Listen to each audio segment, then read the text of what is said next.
31ને લઈને વડોદરા શહેરમાં જ્યાં સૌથી મોટું સેલિબ્રેશન થાય છે, ફતેગંજ વિસ્તારના અત્યારે બંદોબસ્ત ફાળવવામાં આવેલો છે.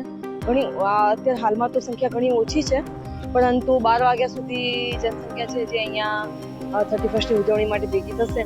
આપ જોઈ શકો છો, પોલીસે આગોતરું આયોજન કરીને અહીંયા ઓછી ભીડભાડ થાય અને વ્યવસ્થિત રીતના લોકો સેલિબ્રેટ કરી શકે એ માટે પહેલેથી ટ્રાફિકની વ્યવસ્થા કરવામાં આવી છે.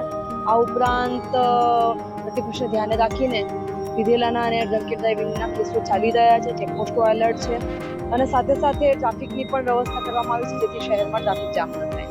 હાલમાં અત્યારે અમે લોકો અલગ અલગ પોલીસ સ્ટેશનમાં 8-10 કેસીસ થઈ રહ્યા છે, જેમાં પોઝિશનના પણ કેસ છે અને સાથે સાથે આપ પીધેલાના પણ કેસ થઈ રહ્યા છે. એટલે આ પોલીસની કાર્યવાહી પોલીસ સતત છે અને પોલીસ કાર્યવાહી કરી રહી છે, બ્રેક નોલેજ સાથે કાર્યવાહી કરી રહી છે.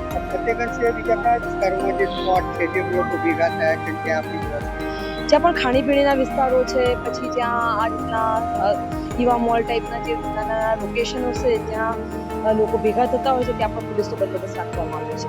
નવા વર્ષમાં વડોદરાવાસીઓને શું મેસેજ આપો?